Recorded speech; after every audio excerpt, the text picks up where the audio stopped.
Good Monday afternoon and welcome into Main Street Sports Today, presented by Mid-Tennessee Bone and Joint. I'm Chris Yow, joined as always by Mo Patton, and we welcome you back from the weekend. What a weekend in sports it was. Mo, what's up, man? Just recovering from the weekend, like you said. It was a crazy weekend. It really was. A lot going on. Tons going on and tons to react to here on Main Street Sports Today. Looking forward to it because we have TERESA Walker who's going to join us, and we'll talk a little bit of college hoops and get her take on Tennessee, get her take on the things that are going on with the Titans, potentially, maybe some Preds.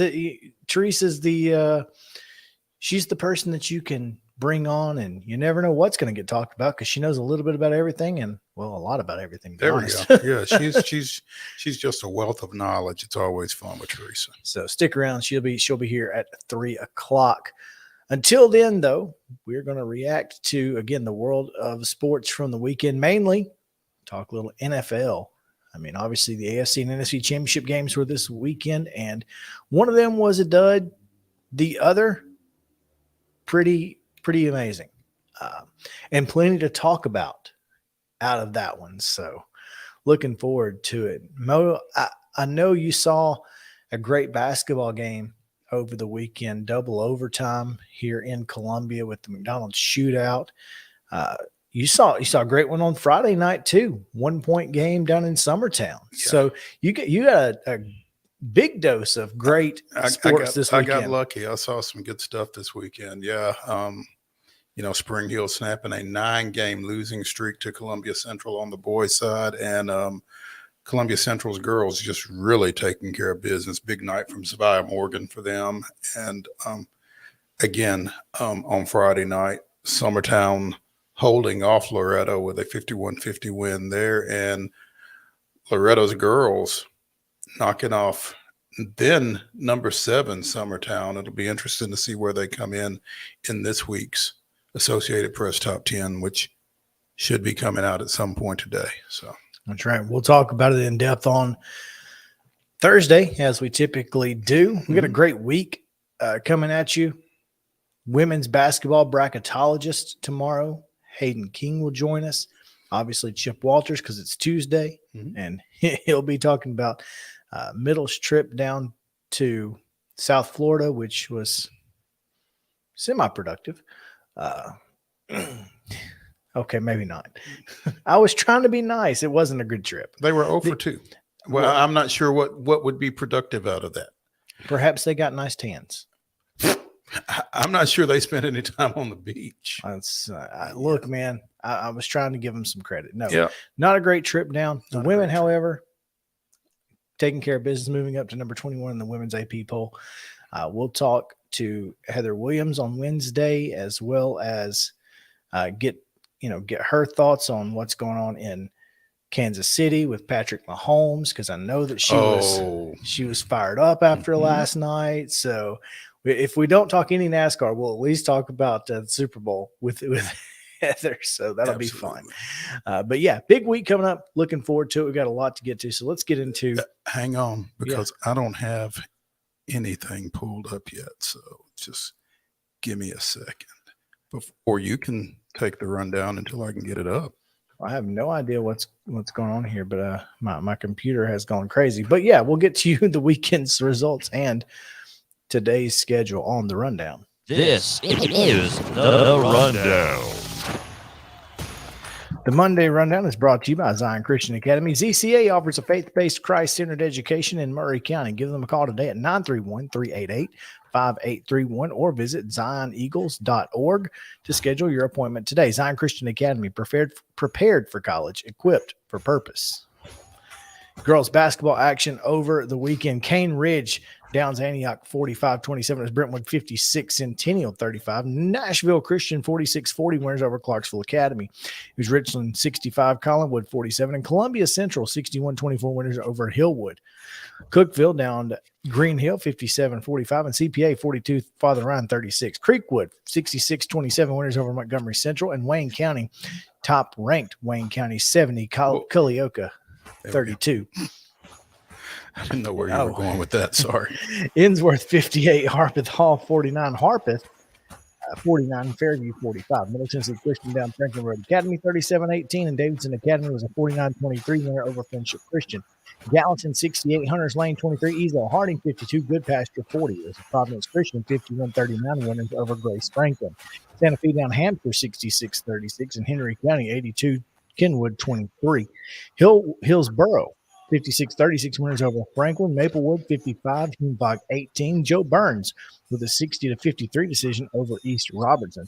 Charles County 74, Knowledge Academy's 9. Stewart Creek 61, Laverne 48. Stratford 52, Lead Academy 43. It was Liberty Creek 39, Greenbrier 31. Lipscomb Academy down Pope Prep 58-21. And Valor Collegiate doubled up Martin Luther King 22-11. Defensive struggle there. Also, Henderson struggle. Defensive masterpiece. Apparently, yeah. Hendersonville with a 66-23 win over McGavock. It was Merrill Hyde 52, STEM Academy 12. Lewis County down Mount Pleasant 52-44. Murfreesboro Central with a 48-8 win over Glencliff. Oakland 68, Siegel 32. Page defeated Lawrence County 61-48. It was Nolansville 51, Ravenwood 31. Blackman with a 60-42 win over Rockvale. Rossview defeated Springfield 70-34. Tullahoma doubled up Spring Hill 62-31. Brentwood Academy with an 85-31 win over St. Cecilia. Beach defeated Station Camp 62-60. Loretta with the 49-40 win at Summertown. Summit 36, Independence 24. It was Cheatham County 43, Sycamore 34. Clay County with a 57-41 win over Tennessee Heat. Battleground Academy defeated University School of Nashville, USN 86-6. Clarksville 71, West Creek 38, Westmoreland 48, Watertown 19, White House edged Portland 37-36, Lebanon with a 56-25 win over Wilson Central, and FC Boyd Senior Christian 63, Zion Christian 7. Boys action. Antioch down Cane Ridge 56-42 at Centennial 55, Brentwood 41. Clarksville Academy is 76-54 winners over Nashville Christian. It was Clay County 57, Tennessee Heat 48. Richland down Collinwood 57-40. Hillwood 66, Columbia Central 58. It was Green Hill 50, Cookville 47. CPA was a 63-47 winner over Father Ryan. It was Montgomery Central 58, Creekwood 53, Wayne County 59, Culleoka just 58. Dixon County a 76-68 winner over Clarksville Northwest. Montgomery Bell Academy down to Innsworth 71-56, and Fairview defeated Harpeth 54-32. As Hillsboro 67, Franklin 48. Davidson Academy 88-51 over Friendship Christian. It was Gallatin 72, Hunters Lane 49, and Good Pasture 79-36 over Ezel Harding. Providence Christian down to Grace Franklin 50-42, and Santa Fe a 56-29 winner over Hampshire. It was Kenwood 63, Henry County 55. Big upset here. Joe Burns 64, East Robertson 60. Didn't see that one coming. And Knowledge Academy's 58-19 winners over Charleston County. Laverne with a 61-45 win over Stewart's Creek. Lead Academy defeated Stratford 73-62. Greenbrier with a 73-31 win over Liberty Creek. Lipscomb Academy 54, Pope Prep 51. Martin Luther King 65, Valor Collegiate 26. It was Hendersonville 59, McGavock 57. Merrill Hyde defeated STEM Academy 50-35. Donaldson Christian with a 50-40 win over Mount Juliet Christian. Mount Pleasant 53, Lewis County 46. Murfreesboro Central defeated Glencliff 69-42. Oakland with a 61-37 win over Siegel. Page defeated Lawrence County 58-55. It was Pearl Cone 79, Kip Nashville 24. Ravenwood with a 49-48 win over Nolensville. East Nashville 100, Republic 32. Rockvale with a 54-42 win over Blackman. Ross View defeated Springfield 84-57. Spring Hill with a 66-28 win over Tullahoma. Station Camp Edge Beach 54-53. Summertown Edge Loretto 51-50. Independence, top-ranked Independence with a 58-46 win over Summit. It was Cheatham County defeating Sycamore 56-43. Battleground Academy with a 58-38 win over University School of Nashville. Clarksville defeated West Creek 62-59. It was Westmoreland 36, Watertown 32. Portland 76, White House 39. Lebanon 52, Wilson Central 36, and Zion Christian with an 80-22 win over FC Boyd Senior Christian. All right, you're gonna have to give me just a second here because I've completely done some goofiness here. All right, I'll do my best. Go ahead. Saturday girls action. Columbia Central for 81, Spring Hill 46, Ensworth 36, Father Ryan 31. It was Hazel Green of Alabama 76-7 winners over Riverdale. Harpeth Hall downed Lipscomb Academy 42-30. Santa Fe was a 59-53 winner over Lewis County. And Columbia Academy defeated Tennessee Heat 72-44. All right, I'm just going to have to go through this because I don't know how to get it back. Okay. Boys basketball, double overtime. Spring Hill 52, Columbia Central 48, as we mentioned earlier. Father Ryan down to Ensworth 71-42. Hazel Green defeated Riverdale 57-50. It was an NBA 51, Lipscomb Academy 40, Santa Fe 85, Lewis County 74, Columbia Academy down Tennessee Heat 67-55. Did we ever get a confirmation on where they play? They play wherever they can. They play that game at Welch College up in Gallatin. Sometimes they play at Lebanon High School, so they just get in where they fit in. Oh, that's cool. Yeah, sure. All right. And Rossview defeated Tupelo, Mississippi 69-56. Women's basketball action. It was Belmont 65, Indiana State 51. Middle Tennessee State defeated FIU 67-41. Liberty down to Lipscomb 65-56. Trevecca 57, Walsh 52. Shawnee State down Cumberland 77-64. Pikeville 72-55 winners over UT Southern. It was Vanderbilt 88. Texas A&M 79. Their first SEC win. Did you see the celebration afterwards? Big celebration in the locker room. Pretty cool. Good for them. Belmont comes back and beats Evansville 76-58. In junior college women's action, it was Motlow State 71, Vol State 67 in overtime. Now, I can't see the men's. Oh. Yeah, this is the problem here. Oh. All right, I think I might have gotten it back. Cool. Can you see? I can see nothing. I see nothing from girls basketball. Oh, there we go. Okay. There it is. There Men's it is. basketball. Can Yes, you see it? Yes, I can right. see it. Did you read Motlow and Vol? I did. Okay. Men's basketball action over the weekend. Tennessee defeated Texas 82-71, showing folks who the real UT is. Tennessee State with an 83-66 win over Lindenwood. Kennesaw State defeated Lipscomb 85-72. It was Jacksonville State 70, Austin P 53. Boo. Texas A&M 72, Vanderbilt 66. Drake with a 79-61 win at Belmont yesterday. Walsh defeats Trevecca 73-49. It was Cumberland 67, Shawnee State 65, Pikeville with a 72-69 win over UT Southern. In junior college action, Columbia State defeated Roane State 91-71, and Volunteer State with an 89-68 win over Motlow. In the association, the Grizzlies split a pair. They fell to Minnesota 111-100 and defeated the Pacers 112-100. And in NFL pre-Super Bowl, the Eagles defeated the 49ers 31-7 to advance, and the Chiefs held off Cincinnati with a last-second field goal, 23-20. All right, today's schedule. Basketball double headers at 5 o'clock. Victory Baptist Academy of Tennessee will take on Franklin Road Christian. The rest of these at 6 o'clock. Girls to start, boys to follow. Richland is down in Athens, Alabama. That's 6A school. Oof. All right. Green Hill at Brentwood. Macon County hosting Westmoreland, and Merrill Hyde's at home against Christian Community. Forest is at Spring Hill, and Dixon County goes to West Creek, while White House Heritage hosts East Robertson. And in women's basketball action tonight, Tennessee is at Louisiana State University at 6 p.m. on the Deuce. That's unranked Tennessee at number 3, 20-0, Louisiana State. Undefeated. And that's it for today's rundown.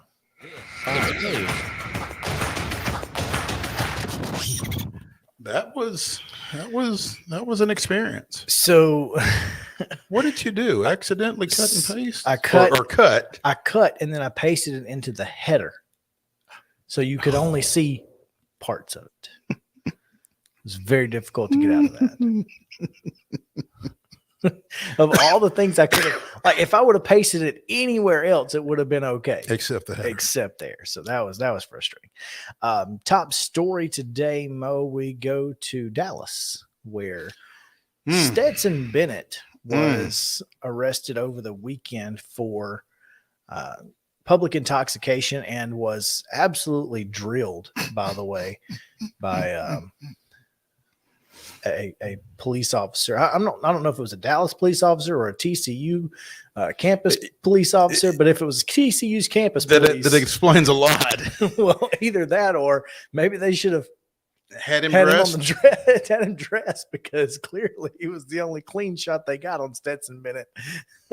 So This is for the Horned Frogs. Yeah, baby. You know, and not to make light of the situation, but I want to say this. Kudos to Stetson Bennett for not driving. At least he was just walking down the street. Now, he was knocking on doors, and it could have been really bad. I mean, some drunk person knocks on my door, and it could end way worse than it did. But also kudos to him for not driving. Clearly, Stetson didn't know where he was. He thought he was still in Georgia, I guess, where he gets away with that kind of thing. He must. I don't know why he was in Dallas. I don't That's either. the question. That would be my question. Like, buddy. I mean, if you watch this video, when he hits the concrete barrier, his head snaps. I mean, oh, golly. And I hate to watch it more than once, but so let's not. The thing about this is you have to give him some leeway. I mean, we've all been there. We've all been in a situation where, we've done something we shouldn't have done. And, honestly, he's probably okay if he's just walking. Now, the knocking on doors thing is probably what got him arrested. Mm-hmm. And, I did hear that his blood alcohol level was 0.657. Just kidding. 65-7. Just kidding. That's a joke. But I mean, honestly, I think the biggest question that I have is, why was he in Dallas? Well, funny you should ask. That's the question. Because as I'm reading Mark Bradley of the AJC's blog, Bradley's Buzz, Stetson Bennett should have a chat with himself is the headline. Apparently he was in Texas to prepare himself for the draft. I don't think this helped. The USFL draft, because that's the only one that look. Either that or someone said this Bruno Reagan, matter of fact, was the one who said this upped his draft stock to me. Finally showed he got that dog in him. It's like, come on, man. But look, it's not like he went, if he goes from a third round to a fifth round or even undrafted, like, I don't know. Preparing for the draft in Dallas. I mean, who you working with for one? But Roger Staubach? I don't know. It's just interesting. But it is interesting. And Bradley goes on to say NFL clubs will need a reason to spend a draft pick on a 5'11" quarterback who's closer to 30 than to 20. Bennett might have provided a reason they shouldn't bother. So. And you said the name of this guy's column is what? Bradley's Buzz. That's ironic. Highly. You know, I was having a conversation with a friend over the weekend. You know, Stetson's post natty attitude has been a little snide, and I think it's kind of opened him up for folks to take some shots at him. I mean, I understand where dude's coming from. Yeah, I'm not mad at him for being that way. They tried everything they could to play somebody else at quarterback ahead of this guy, and all he did was win 2 national championships. Even after he won the first national championship, we talked on this show about where he was going to be this year. He certainly whether he was going to be at Georgia or anywhere else. Yeah, I mean, I would love to see a list of the quarterbacks that have been in the program at the University of Georgia since Stetson Bennett's initial arrival. Man, well, his initial arrival would have been 6 years ago. That's what I mean. The first time he came on campus, I'd love to see who else has been there that played quarterback. But he did transfer out from Georgia. Well, he transferred out because he felt like that was the only way he was going to be able to get some run there. He transferred out, went down to Jones County in Mississippi, and came back and held off Jamie Newman and transfer portal frequent flyer JT Daniels. Yes. Well, okay. So Jacob Eason would have been the starting quarterback his freshman year. Okay. So currently on the roster of the Carolina Panthers, right? Yes. And University of Washington legend. Yeah. Jake Fromm, who led them to a national title game. Jake Fromm, State Farm. Exactly. DeJuan Mathis started the first game of the 2020 season, was benched, and eventually transferred to Temple. Where are you finding this? I'm impressed. Wikipedia. Oh, okay. JT Daniels, and then Stetson Bennett. That's the list. So it doesn't even mention Jamie Newman then. No, well, see, and these are only the starting quarterbacks. These are people who started games for Georgia. Wow. Stetson was on campus. Correct. Okay. So I don't know who all the others were, but I bet there's probably 15 that have come and gone. Yeah. So that's interesting. Anyway, yesterday morning, not a good look for Stetson. I'll be interested.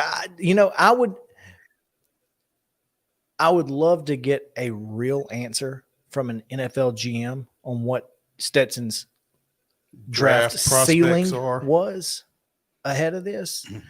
But what you're going to get now is, we had been on our radar, but probably not anymore, something like that. And instead of we were never going to draft a 5'11" quarterback from Georgia. It just wasn't going to happen. He's still taller than let Russ cook, isn't he? There's a difference. So I think Russell was just so dynamic as a starting quarterback at a college game. He created a monster at Wisconsin. They were not any good without him, before he got there. And so I don't know. I don't know how much offense Stetson Bennett created. I don't know necessarily how much offense he created, but again, he beat some pretty good guys out. Yeah. Look. And he led them to 2 national championships. I mean, you just can't. I don't think you can discount that. I don't think you can say that anybody could have done what he did. You know who it reminds me of? And and this is just a mindset, not necessarily a football skill set, because I think Stetson Bennett has scary wheels. He's got Taney wheels. I think he's more physically talented than he gets credit for. This is a guy who runs a 4.6 40, by the way. 4.6. And he's got the arm talent, I think. But to me, it reminds me of the conversation that we all had around Jay Barker. Now, see, I didn't see Jay Barker play enough. You being from Alabama, you probably took part in a lot of those conversations. I wasn't paying any attention to him. Yeah, but I remember the conversations being, Jay Barker can play at the collegiate level. He lost 1 game as a starter in college. I mean, he beat everybody. Blah blah blah, and he had the tools. Oh, he was a game manager. Yeah, he was a game manager. He handed the ball off a lot. He had Derek. He had Derek Lassick in the backfield. He had David Palmer on the outside. I mean, why would you not hand the ball off? And the defenses were just sensational. But that's kind of the same things that. Well, he had so-and-so, he had George Pickens, he had A.D. Mitchell, he had Brock Bowers. He's, the defense is so good. What's Stetson Bennett really doing? It's almost the same exact things that you're hearing. And fact is, Jay Barker never played in the NFL. He held some clipboards for Carolina and played a little bit in the XFL that first year, but that's about it. I'm not saying this guy is going to go and be a Pro Bowl quarterback at the next level, but I think in the right situation, with the right support, he could be productive. I think so too. It's going to take a coach. It's going to take a coaching staff that would believe in him, and I don't know that coaching staff is out there because, again, he's 5'11", and folks ain't busting down the door for that unless you're dynamic, like you said, like a Russell Wilson or somebody like that. But I think I just feel like in the right situation, this guy could win ball games. I think he deserves a shot. Not here. I mean, not for the Titans, because they don't have the type receivers that they had at Georgia, comparatively speaking. But sure, I think with the right people around him, with the right people dialing things up, I think you could win with Stetson Bennett. I don't think you're wrong, because I don't know that we're ever going to find out. I don't know that we're ever going to find out either, and that's unfortunate. At least at the NFL level. I mean, if he wants to play and he goes to the XFL, USFL one time and just absolutely dominates, maybe he gets a shot. Because now he might have to take a pay cut to go to either of those. Well, but here's what I'm going to tell you. The guy who came in yesterday behind Brock Purdy, yeah, he's been in 14 different NFL camps. AAF legend. Was the best quarterback in the AAF, whatever that league was. And Logan Woodside, who was on the Titans roster practice squad forever. AAF. So you can make that jump. Sure. And if you, especially at the quarterback level, because you need them. So I would be interested. I would be interested to hear the truth, but we'll never get it now. We'll never get the truth out of a GM. And it's unfortunate because you can't tell me that this is the only time this has ever happened. No, not at all. Yeah. Oh, let's take a break. Man, that was a long segment. We'll take our first break of when we come back. Not TERESA Walker. No. Not yet. She's coming. She is coming at 3:00. There's no other there's anything else. Just we have nothing. So whatever's coming up. It's not TERESA Walker yet, but she is coming. So stick around. Main Street Sports Today is presented by Mid-Tennessee Bone and Joint. We'll be back after this.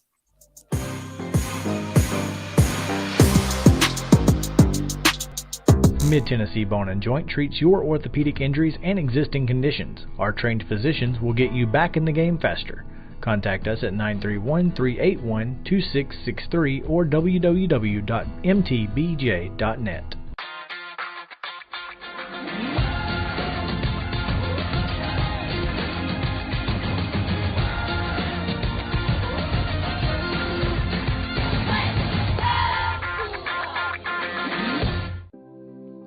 Custom Stone Handler supplies over 600 distributors and suppliers with quality stone products.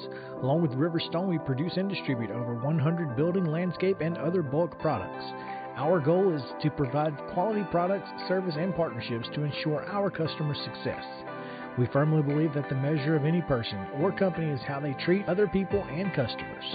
Give them a call at 931-490-4990 or visit CustomStonehandlers.com.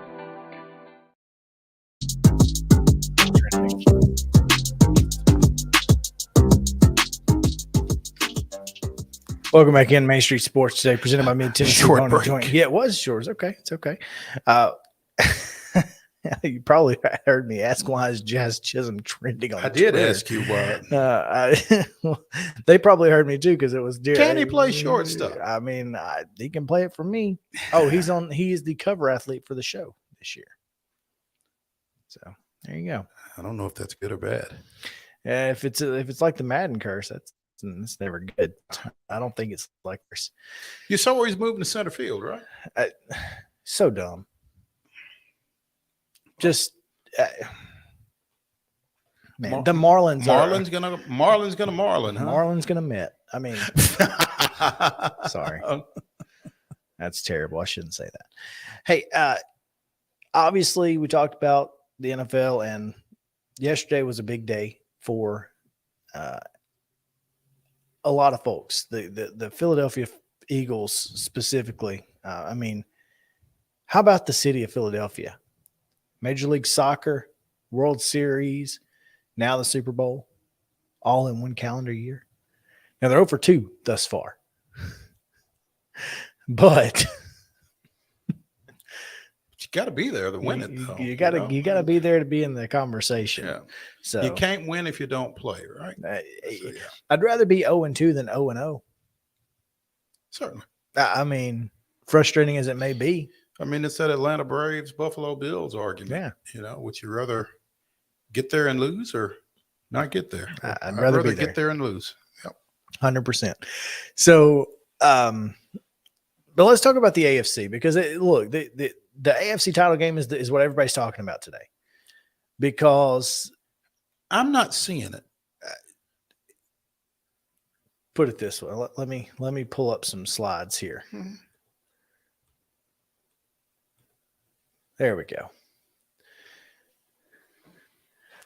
Well, first of all, if Emmanuel Acho is advancing your argument, you've probably already lost. Maybe. He said he's not saying the refs got the late hit call wrong. And look, I think they made the right call. Was it a I don't even understand why it's a conversation. The linebacker, the kid was in the white when he hit Mahomes. So if he was in the white, then Mahomes was, if not out of it. How do you not make that call? I'm just saying that in that situation, that it's a really tough call to make. Not at all. It's a really tough call to make, but you've got to make it. It's a tough call because you're about to end the game. And it's unfortunate that that's the way it had to go. Let me ask you this. What happens if you don't make that call? No, you have to make it. I'm not saying, again, this is the same thing that he's saying. It's a really, really difficult call to make. I think the issue that most people are having with that call is all of the calls or no calls that led up to it, such as Joe Burrow getting shoved down in the end zone and no roughing the passer call. literally 2.5 seconds after he let go of football.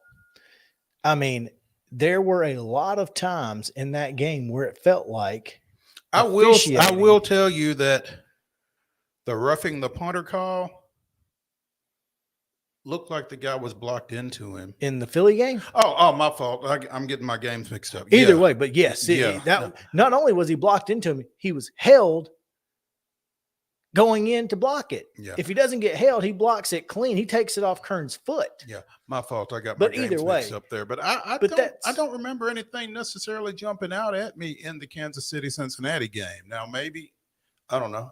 Maybe that says something about me. But again, I'm not understanding the entire conversation around the late hit that set up the game-winning field goal. Just because I don't understand how you can't call that and put that slide back up just a second. Oh, we got two of them. No, by I the way. mean, no, the Acho there. I'm not saying the refs got the late hit call wrong, but the refs are supposed to call the game, not decide the game. And the refs. Let's just break that down just a second. Well, I think the if you second sentence don't- makes a difference, though. The refs have been discussed far too much for a championship game. Okay. That, if you say that independent of the late hit, you're perfectly fine. By putting the two of those together, for me, you're really putting yourself in a bad spot, because if you don't make that call, you're deciding the game as well. Call what you see. You're an official. You call what you see, but you got to see what you call. Well, And there's a lot of folks that don't do that, and that's a big issue. But this is not the only tweet. Again, we have a whole other slide. Richard Sherman, J.J. Watt, Annie Agar. okay, and she's funny. Now, again, those comments I can put a little bit more stock in, because they're not hinging on the final call. The final call was obvious. I mean, But again, I think as a lot of officials would tell you, Ray Charles could have made that call. what I'm saying is the reason folks are upset about the final call is because of all the other calls that were either not called or were iffy, including the 3rd down and 9, where the official allegedly stopped the play before it got started and they gave Kansas City a do-over. Now, he may have. I don't know. I've not seen an angle that says he did. I've not seen an angle that says he didn't. He may have tried to stop it. It may have been too loud. But first of all, Kansas City was on offense. Why was Arrowhead loud? Maybe they're not very bright. I didn't say it. Mo said it. But that's. I mean, these are the things that, as a fan, if you're watching this game, you go, one is a coincidence. Mm-hmm. 4 is a conspiracy. and that's why. And again, I think it was the right call. I just think that folks were so frustrated by all of the other things they let go to call that they knew was going to end the game. But I just don't think. And honestly, I don't think you could watch that play and expect any other call. I mean, it wasn't like he just took his head off. I mean, he reached his arm out. You would have wanted that call for your quarterback. I'm not saying that it was, again, I'm just saying it wasn't like it was just so egregious that it was. Dude, think about this. New Orleans, Minnesota, when the Saints receiver got his head literally taken off and there was no flag. Why? Because it was the last play of the game. Consistency is a problem. Not just over the length of time in the NFL, but in this game, it was a problem. It was a problem in the other game with Brock Purdy's arm. Was it going forward? If it wasn't, then, there's a lot of Tennessee Titans fans that would tell you it was. Yeah. See, let's see the play again, because I mean, yeah, he shoved him. I'm not saying he didn't, but it wasn't like he just absolutely annihilated the kid. Much, it wasn't a Saints Vikings. I just don't know that you're looking for degree of. You're not. I'm just saying the consistency. Hmm. That's all I'm saying. If you're going to let a 2.5 seconds shove of Joe Burrow go, this is kind of iffy. That's why people are upset. It was a 2.5 second shove of Burrow in the field of play. It's still roughing the passer, and it's not close. That wasn't roughing the passer. I understand that. It's still a late hit. If that's a late hit, then 2.5 seconds is a late hit. Yes. Yes. Yeah. And I think that's the point that a lot of folks are making. And I'm not here to judge the officials. It's the toughest job in the world, especially at that level. It is the most difficult job in the world. And I give officials grief a lot of times, but I also understand what, the difficulty that it takes. Mm-hmm. That's one of the reasons I feel like I can give officials grief, is because I know what it's like.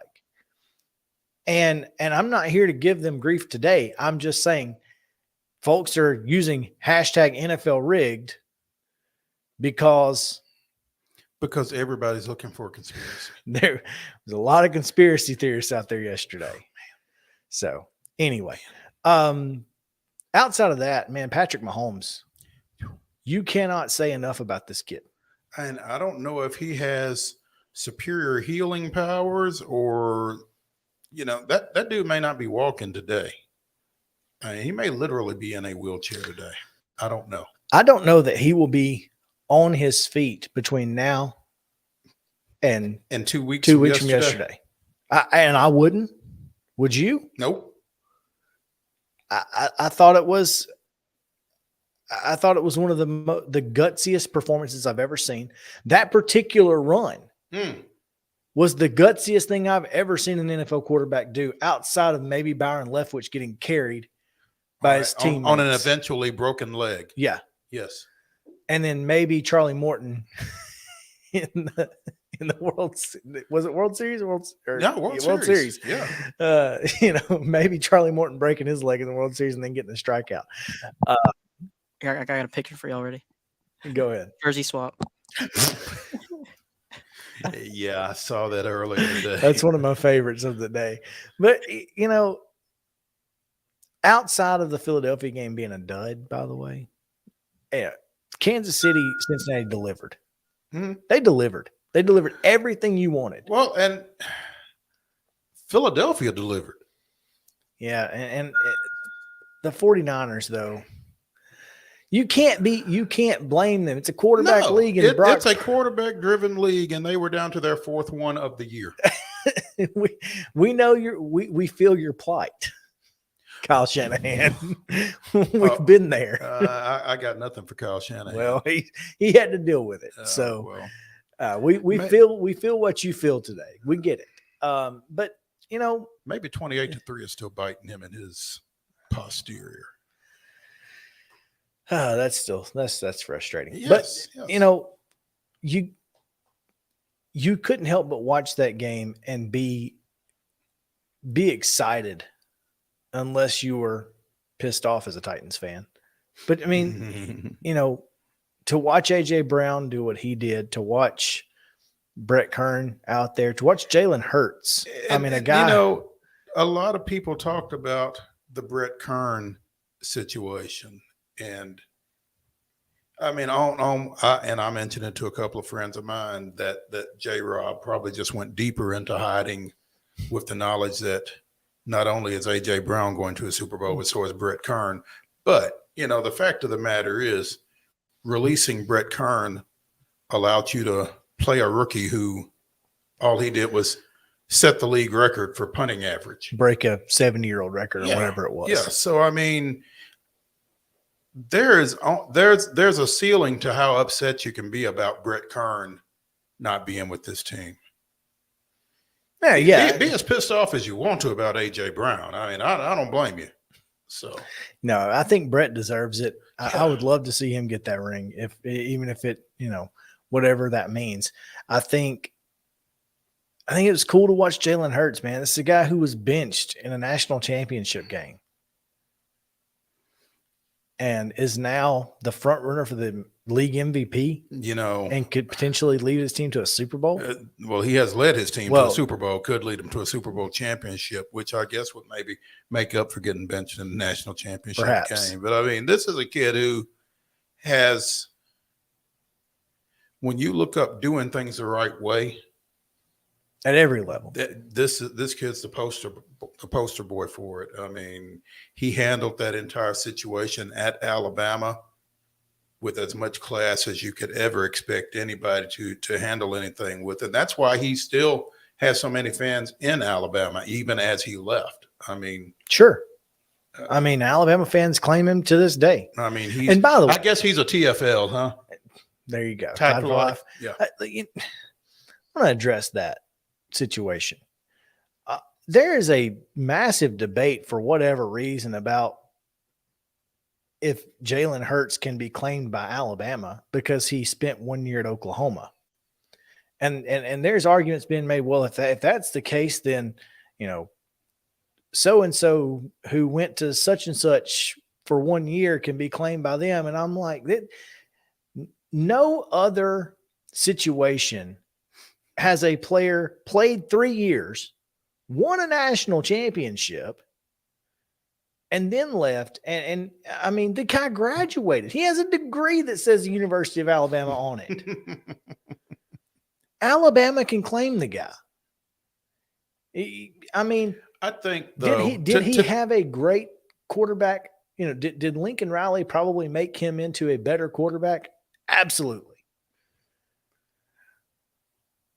I think that there is there's an anti-Alabama spin to everything. Sure.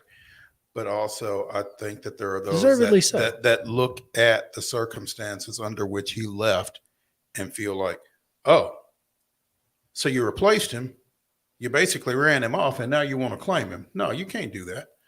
That's kind of where they're coming from. But I mean, if he claims Alabama, I don't think there's anything wrong with them claiming him. And here's the thing. You can be made a better quarterback at Oklahoma, but you know where he learned how to be a winner? Tuscaloosa. That's the facts.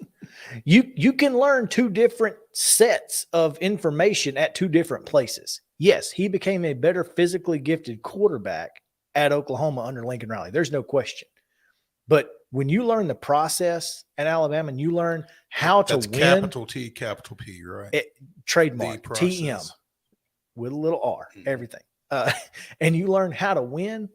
That's a skill set that a lot of folks in the NFL don't have at the quarterback position. That's a fact. It's why the Jaguars are good.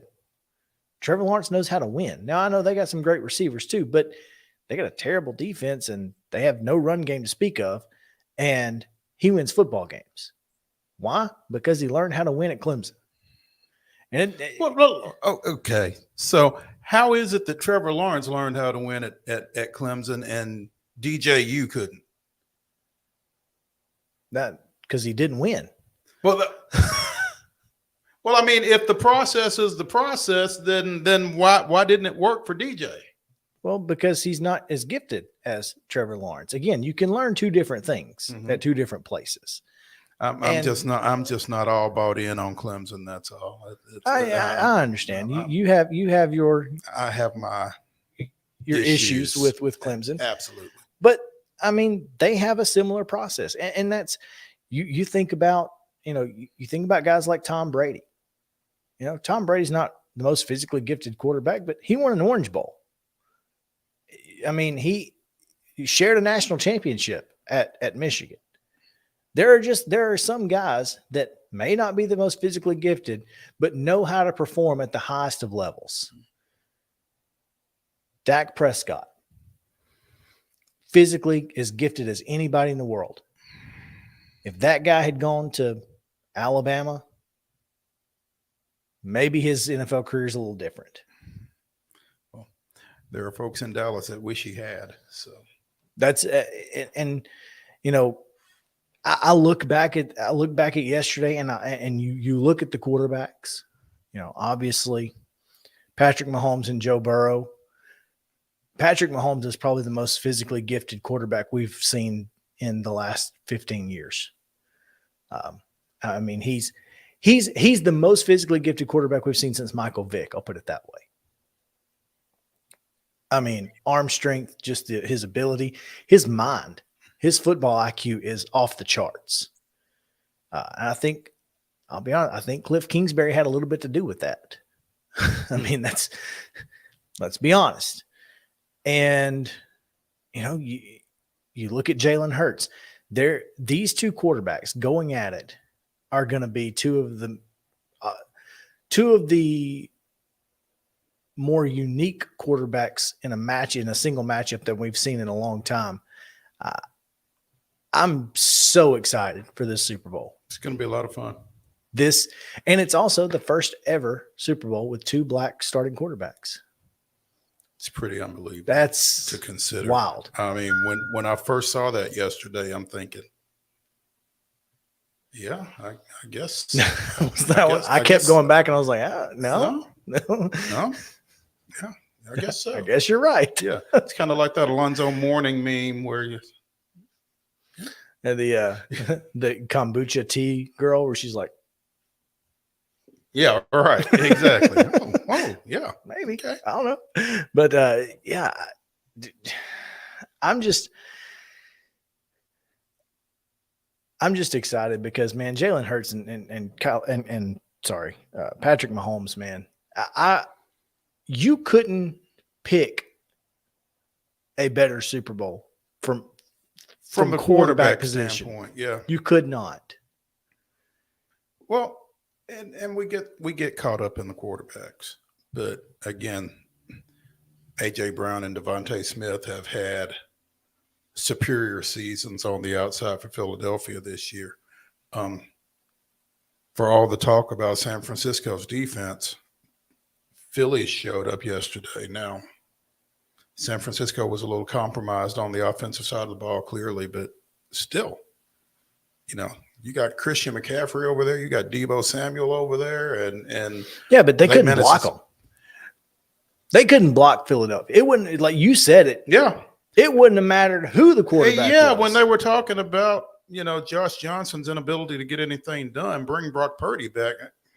I mean, there's a reason Brock Purdy's not in there. Because he got knocked out. Exactly. Yeah. I mean, they couldn't block him. Yeah. So this game is going to be interesting from a lot of perspectives. But again, Philadelphia's defensive front, Kansas City's defensive front as well. I mean, Chris Jones had 2 sacks yesterday. Did you see the stat before, and I don't know if you saw it before the Philadelphia game, where if they face pre-snap motion, they go from the best pass defense in the NFL to the 22nd pass defense in the NFL when they face pre-snap motion? Wow. So every play. Right? Yeah, that's what I'm thinking. I mean, how do you not? Why would you not? Why would you not? It doesn't make any sense. Like, just go ahead. No. Somebody who's supposed to be over here, start over there. It's not difficult. It's not rocket surgery. Yeah. I mean, even if it's not a play that needs motion. Well, fine. Again, like you said, start, finish, not hard.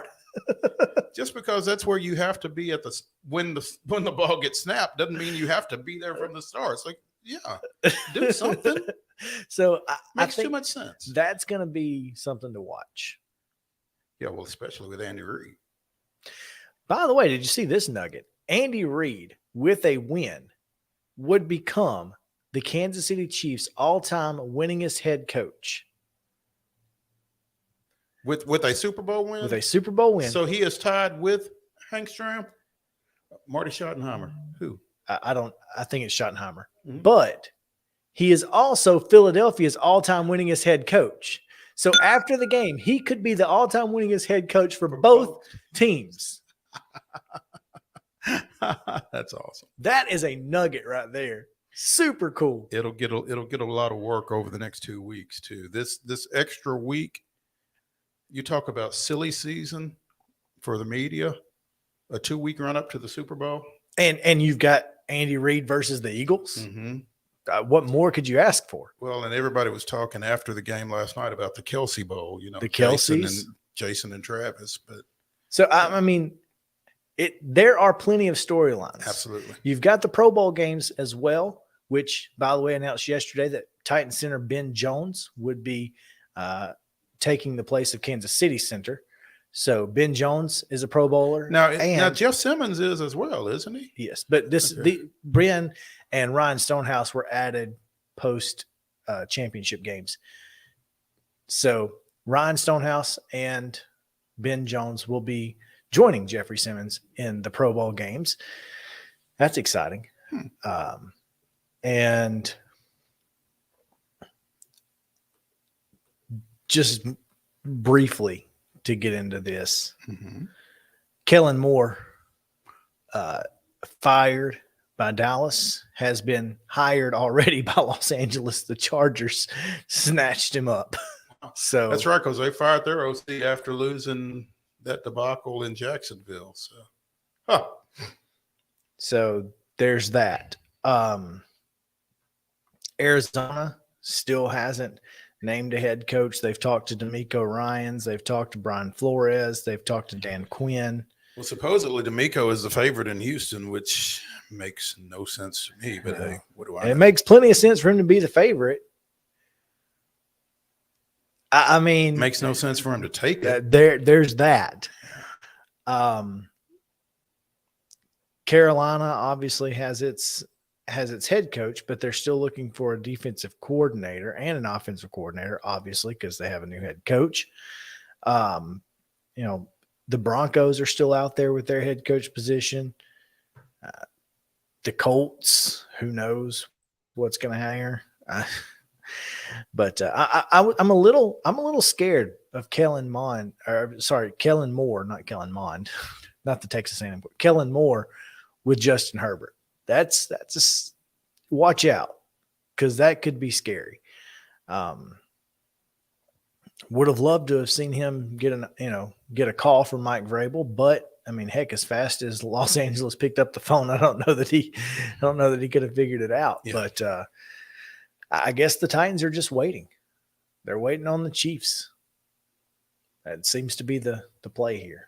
So we'll see. Paxton Lynch to the Orlando Guardians. Is that an XFL team? Huh. I forgot the Guardians existed. Because isn't that where Josh Johnson played for the Orlando, whatever they were. They had the bow and arrows. I don't know what they were either. But Orlando. Yeah, he played for the Orlando AAF team. So anyway, let's take a break, because we have to get several commercials in here just to play all of them you got.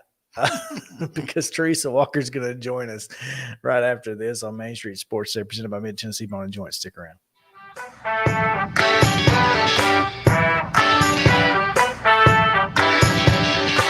Jones & Lang Sporting Goods here in Columbia has been outfitting teams, officials, and anybody else from T-ball to college for 50-plus years. Be sure and check them out at 931-388-8060 or online at jonesandlang.com. Jones & Lang Sporting Goods, the look of a winner. Zion Christian Academy, zioneagles.org or 931-388-5731. You can schedule your appointment. Go tour their campus. It is beautiful over there, and you're definitely going to want to see it. Again, it's zioneagles.org. Give them a call, 931-388-5731, and schedule your tour today.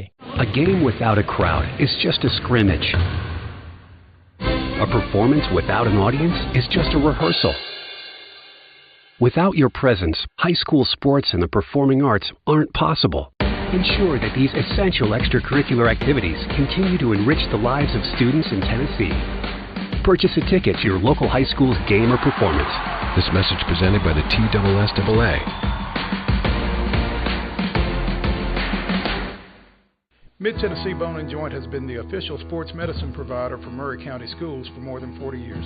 We specialize in orthopedic service, and our Ortho Quick Walk-In Clinic lets you bypass the ER. Visit us online at www.mtbj.net. It's time to get tickets. It's time to get tickets for the Nash Vegas Casino Night at Auction presented by King Jewelers. It's Wednesday, February the 8th at Bridgestone Arena. This year's theme is reverse retro, so break out the Musters jerseys and Y2K fashion. Challenge Roman Yossi to a game of blackjack, or join Ryan McDonough as he rolls the dice at the craps table. Mix and mingle with the players and Preds personalities while bidding on auction items and tasting food from local restaurants. All proceeds benefit the Preds Foundation. Visit NashvillePredators.com/gala. You've been putting back a few, and a few becomes a few too many. For a moment, you think about calling for a ride. Nah, you live nearby. What's the worst that can happen? You get pulled over, your insurance goes up, you lose your license, you total your car, you kill someone.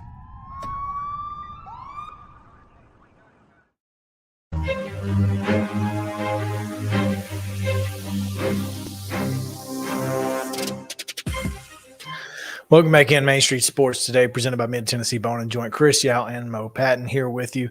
3 o'clock hour is upon us. On this Reaction Monday, as we are reacting to the world of sports, we've had some encouraging discussion today. It was a lot of fun. And we continue our discussion with TERESA Walker of the Associated Press joining us here. It is awfully dark where you are. It is. I'm going to have to. I've got the light on. I've got a new laptop, guys. Oh. So I'm not actually broadcasting from a cave. It's just that apparently It just looks like it. It just looks like it. I'm going to slide over here a little bit, and I do have a light that I'm going to, see if that helps. There we go. That helps a bit. That helps a bit. So there. How's that? Better. You're fine. Yeah, you're good. You're good. What can I say? It's a new laptop. I'm breaking it in. I've spent most of the day trying to figure out what's going on, and lighting issues, or you got to be lit in the right light, have the right angle. And I'm a writer, not a tech. Hello. Been there. Hello. Go ahead. Can you hear me? Hello. We can. Yeah. I thought Okay. I'm Go here. ahead. I'm just getting her lower third. Okay, everybody's here. Okay. TERESA, Yes. we typically bring you in to talk football, and we may talk some football here at some point, but your collegiate alma mater is up to number 2 in this week's Associated Press Top 10, coming off that impressive 82-71 win in the SEC Big 12 Challenge Saturday against Texas. Don't know how much of that you got to see, but what are your thoughts about that win and where they sit right now? Well, let's face it, that was an impressive win. I mean, they were up by 22 at one point, and the best that Texas could do was get within single digits down the stretch. I think it was 13 was as close as they could get. I mean, that was a dominant performance. Now, when you're playing in a sold-out Thompson Bowling Arena, that helps. But let's just be honest. This, I know that I know the if that's coming. Show me in March, Rick Barnes. Trust me, I hear that from my husband, who also attended that university. It's the idea that, well, he has to win in March. Well, in 2003, he did take Texas to the Final Four. It's just been a while. Hey, guys, getting to the postseason isn't easy. It is tough. Not everybody wins. Just ask Kentucky. I mean, hello, St. Peter's. And we all remember, the team that, Tennessee is one of the teams that helped Sister Jean get so much attention one March a couple years ago. So, I mean, I was there in Louisville at a Sweet 16 when Purdue took them down. So, and covered that game. So it's not easy at this time of year, but all you can do is build the team. And this is a team that's got post-death with Nkamwe. I mean, that Olivier Nkamwe, and I can't say his last name right, but that was an impressive performance in the post by him. At one point, he scored 6 straight points, a career high from him. Zakai Ziegler named the SEC Player of the Week today. Had I tweeted it out earlier, but I can't remember the stat. But so you've got a guy who can be point guard. You've got Jordan James, Triple J. I can never remember the order of his name. Right? I don't know why. It's a Josiah name. Jordan James. Thank you. JoJo. Yeah. JJJ. But so you've got experience, you've got youth, you've got the Phillips kid who's a 5-star who nobody expects to really be around after this season. So you've got, the big 5-star player, you've got the experience, you've got post, you've got guard depth, and, but they play defense. And and the biggest risk in March is when you go cold. Well, this team has, knock on wood, done a good job of avoiding putting together a stat that I hadn't heard in college basketball, but, I don't know if it's an old one and where I'm just now hearing about it, but kill shot runs, where they go, yes, basketball has always been a game of runs, but going on kind of runs that just essentially, like a kill in volleyball where, there's no way that the opponent can come back. The Tennessee Vols are playing well, and they're showing improvement. Yes, they had, a couple early losses, but, they've just gotten stronger and stronger and stronger. And, the odds right now, some odds have got them with the second best odds to win the national title. And that, they're in position for a number 1 seed, which they have never had in program history. And the SEC tournament, it's not going to be in Orlando. It's going to be in Tennessee, Nashville, come March. So it's going to be a home court feel. Can they repeat as tournament champions? I don't see any reason why not. And if they win the tournament championship, then you would think cement their chances as being a number 1 seed. Right now, the 2 options out of the SEC, which, I know that some people might say that they're down because Kentucky's down, but Missouri is right there on the edge of receiving votes. Auburn is at 25.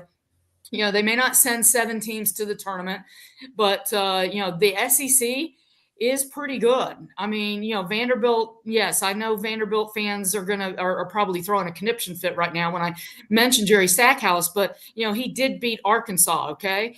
Oklahoma, yes, that was an unfortunate loss to Alabama, but Alabama has been so good all year that they only dropped to number 4. So it feels like this is going to be a race that comes down to Tennessee and Alabama. Alabama is at Knoxville on February 15th, and I'm hoping to be there for that game if both teams hold up their end of the stick on this. And they're playing some good hoops. I don't know what else you would want to see out of a Tennessee team except what can only happen in March. And that's when it's one game and, survive and advance, baby.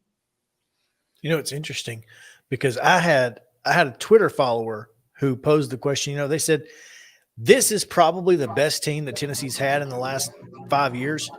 And yet it's the team that feels the least exciting. And maybe that's not a bad thing. Because they're doing what is expected.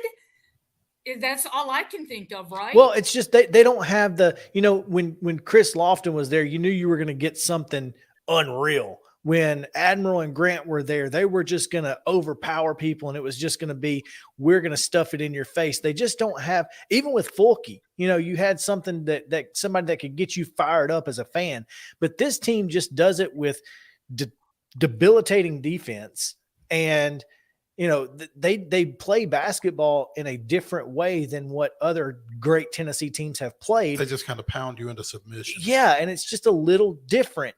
And it doesn't feel like, man, I'm so excited, this team's so great, blah blah blah, because they're really really good, but they don't have that X factor of excitement, which is not a bad thing because, hey, clearly that has not been a winning recipe.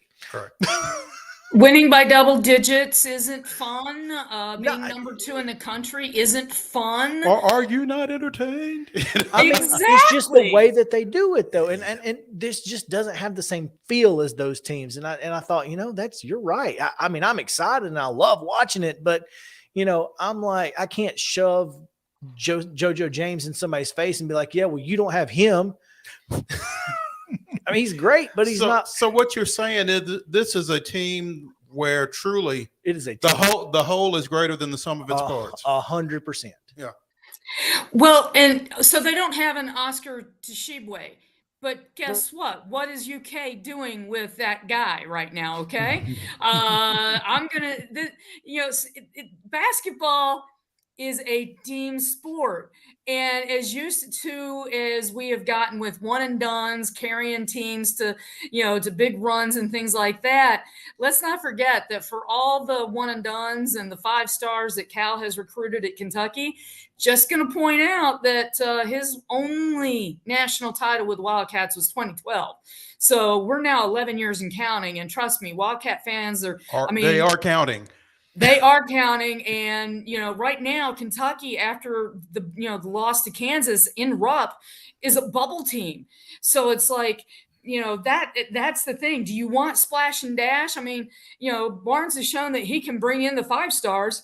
But to win in March, to win a title, there's a reason Butler got to back-to-back national title games, right? It's because they had a great team. And right now, that's what Rick Barnes has got, possibly the best team that he's had, depth, etc., that he's had since he arrived in Knoxville.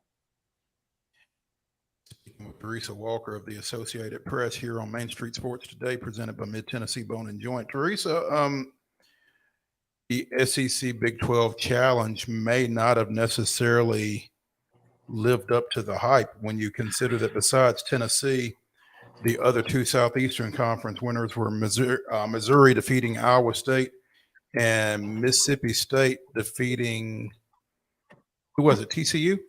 Yeah, that was a big upset. Yeah, but other than that, I mean, the SEC went 3-7 in the challenge. I mean, I'm not sure that was the way they wanted this thing to end.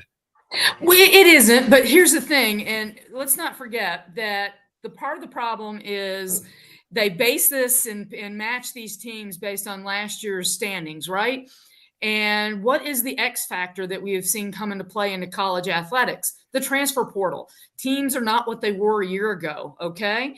And that is the difference. And, and home court matters. I mean, Tennessee lost a game after a big comeback attempt at Texas last year, but lost that game. They're in Knoxville this year before a sold-out crowd. They win that game. So, it does make a difference where you're playing, and that's part of the issue. And you just see these teams changing so much from year to year. I mean, Dylan Dessou was playing for Texas. I remember when he was wearing a Vanderbilt uniform, okay? I mean, it can sometimes be that simple.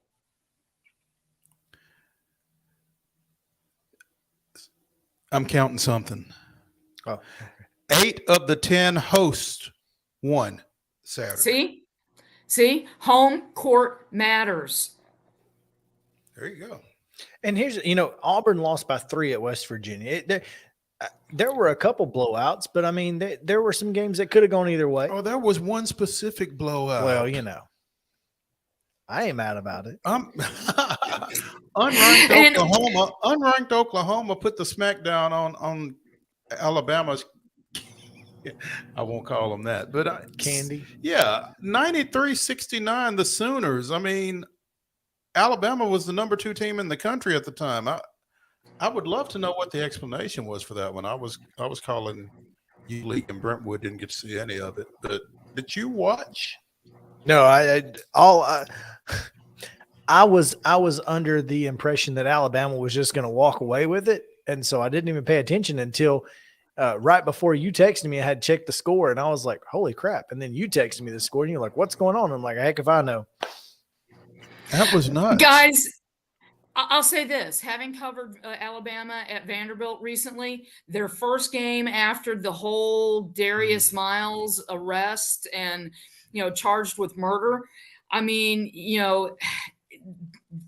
basketball is their escape, but you had a teammate, Jerry Stackhouse, he had an emotional reaction after that game. He goes, "I'm not even sure why we played this game." we've competed against him. We know this kid, and college basketball, for all the teams at the Power 5 level, it's a close-knit kind of circle. And these are kids. And so they've been dealing with this away from the court, and then they walk onto a basketball court and they're supposed to suddenly lock in and just be Alabama, while they've been dealing with some human emotions going on. I mean, as Nate Oates put it after the game against Vanderbilt, he had communicated and talked with Ray Lewis, the Pro Football Hall of Famer, whose daughter was shook by what happened on campus. And she had been gone from Alabama by a year and a half at that point. So if she was shook, what do you think the players who were teammates with this guy, who spent so much time traveling, practicing, yes, the Saturday before this happened, he had been ruled out for the rest of the year, ankle injury, but he was still a teammate. So I just don't, the human element, we sometimes expect them to just turn it off and go be who they are on the court or the football field. It's not that easy. They're human beings. Well, and not only that, but Alabama lives and dies by the three-pointer. And if it ain't going, they're in trouble. And Oklahoma shot 58% from the floor on top of that. It was just a recipe for disaster. Yeah, Alabama shot 38% from the floor and 27% from three. Yeah, it was just disaster from the start. And then on top of everything else, you're talking about dealing with emotions. And look, there are a lot of us, me included, who still haven't dealt with the trauma that 2020 brought us mentally, and the coronavirus and all of that. So these kids trying to deal with that, I mean, come on, it's almost impossible. So yeah, you're right. They've got a long way to go, and I'm not sure what the rest of their season looks like. You just never know how college kids are going to react to anything, much less that. For sure. I mean, you are dealing with, 17 to 21-year-olds, and I don't know how, fully grown, fully developed adults would deal with a situation like that, let alone folks at that age. So, I mean, I don't want to just put it on them and the fact that they are kids. That's real world stuff that they got going on down there right now. No doubt. Teresa, if you don't mind, if we can shift gears to tonight, I don't know how much preparation you've done for Lady Vols and LSU tonight, but they got to go down to Baton Rouge and take on the undefeated and third-ranked Lady Tigers, which not an easy task after. I think we may have just lost Teresa. Well, it's definitely not an easy task. It's definitely not an easy task, and they coming off of that loss Thursday night to UConn, and this is a team that lost its primary inside presence when Tamari Key went out with some health issues, and that seems to be a big issue for them, just not really having that presence in the middle. And so now you got to go and deal with an LSU team that has that. Not only has that, but has that as their focus. I mean, much like South Carolina. I mean, this is a team that, their entire offense runs around getting the ball to the post and finishing there. And, and poor Horston. Jordan Horston has to put this team on her back at this point. I mean, she's pretty much she's got to carry this team, and I'm not sure that you can ask just her to be out here competing with UConn and LSU. I mean, they can obviously compete with most everybody else, but this Angel Reese is no joke. No, the middle. Did you watch? Maybe you didn't see, but during College Game Day, they did a piece on her, because this is a girl who transferred to LSU with no real expectation. I mean, she said, I just wanted to come and learn. I wasn't, and now she's a Player of the Year candidate. That's insane, right? Yeah. which, by the way, Justin, I don't know if you can find this, but if you can find the Caitlin Clark, there was a play where she took an outlet pass, and when she received the pass, the defender was coming to her inside, and she went behind her back when she caught the pass. And wrapped it around. Stepped up, drained the three. Absolutely. This girl is absolutely the most incredible athlete in women's basketball right now. She's special. And after Aaliyah Boston was named Player of the Year last year, you feel like Caitlin Clark is going to win it this time, because I just don't know that folks will vote for Boston 2 years in a row, no matter how deserving she may be. But again, Angel Reese transferring from Maryland has probably put herself in that discussion as well. Oh, I don't think there's any question she's in the discussion now. If you're, and obviously we know that numbers don't tell the whole story, because everybody and their mama, is crashing Aaliyah Boston when she gets the basketball. I mean, she's got 4 or 5 folks on her, and she's still averaging 12 a game. But Caitlin Clark is averaging nearly a double-double. Oh, there it is. Let's do it one more time. Let's see it one more time, because it is absolutely a thing of beauty. And then stop, drop, shut them down, open up shop. It was a thing of beauty. Anyway, I wanted to see that. But again, we have TERESA back now. So TERESA, what does Tennessee need to do to be competitive in this game? And if they're not, what does it mean for the program? Well, I think it just goes back to the idea that there were a lot of newcomers that came in. I mean, Rakia Jackson, all the people she brought in through the transfer portal, the 5-star and Justine Passat. The problem is they're missing a very big piece, Tamari Key. And let's not forget, 6'6" center. And she's I think that they're really kind of missing her. And, officiating on Saturday was it Saturday? No, last Thursday night. Yeah, the weekdays are running together.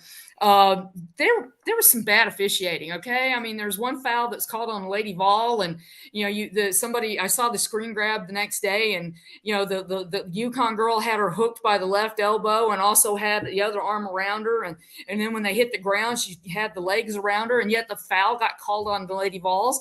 So was this a basketball game or a wrestling match? I was at a wrestling match Thursday night. This sounds like a wrestling match. Exactly. And that's the thing. So, and we also, if you saw Gino's halftime interview, he was like, they started calling. That's what happens when we come down here. Well, yeah. Now, let me ask you something. Did the officials see or hear that or hear about it? Because the officiating sounds like it did a 180. No, in the second half. In the first quarter, they called absolutely nothing. I mean, Connecticut was as physical as you could possibly be on the defensive end of the court. And then the second quarter, they started calling those fouls. That's why he was upset. He was like, they started calling it one way, or they weren't calling it one way, and then they changed in the middle of the game. And I don't mind. I'm not mad at him for wanting consistency. Mm-hmm. But they were fouling from the start of the game, and they didn't call it. That's what I was so frustrated about, T. Well, and that's the thing. And it just, Kelly is trying to mix, the roster she had last year, all these newcomers. It takes a bit. And then you subtract a player like Key, who, let's face it, he's a huge piece of that team. And, it's not easy. So, but I'll just say this, Kim Mulkey's comments the other day that based on how the preseason picks were, that they shouldn't be favored in this game. It's like, girlfriend, please. I mean, hello, that was then, this is now. And, you're at home. So hello, you should be favored in this game. Kim Mulkey has nothing to say that I want to hear. Yeah, I can understand where you're coming from. So it's going to be an interesting test. Now, the thing is, Lady Vols have improved, and when you look at some of the losses, going into the UConn game, they lost by 7 at Stanford. Okay. that is a tough environment to play in. And, they had a couple other losses by a combined 4 points. So, the record is worse maybe than it should be. And I'm just curious to see how they handle the atmosphere, how they react to losing to UConn. Because let's be honest, this is something that they should, they should relish going in there, because God, they got nothing to lose at this point except the game. And let's see what lessons that they learn between the loss to UConn and going to LSU and being on the road. So, because guess what? South Carolina's coming up, and it's, South Carolina. Sorry, I'm willing to go ahead and, I'm going to Sharpie them in as the national champs this year, because having seen them with depth, with Aaliyah Boston, I'm sorry, I just don't see anybody that can really match them this year. Not even, I'm not sure that it's close. No. We'll find out on February 12th. Is that when LSU plays? When LSU goes to Columbia Life Arena to take on the Gamecocks. That should be appointment viewing right there. Now, is that the Super Bowl? Yes, it is. What time is that tip off? It's a 1 o'clock Central start. So that's perfect. Nice little doubleheader there. That's perfect. I'll take that. Back in the day, hey, Tennessee and Vandy used to play a lot of those games on the day of the Super Bowl, where they would be playing, earlier, so that, to take advantage of people who do not want to sit through a 17 million hour pregame show where they're telling the same stories that you've been hearing for 2 weeks. So, so hopefully they do get some of those eyeballs. And guys, the ratings for women's, sports, when it's at the top level. I mean, Gino may have said before, he said last Wednesday that, well, this is just like another non-conference game.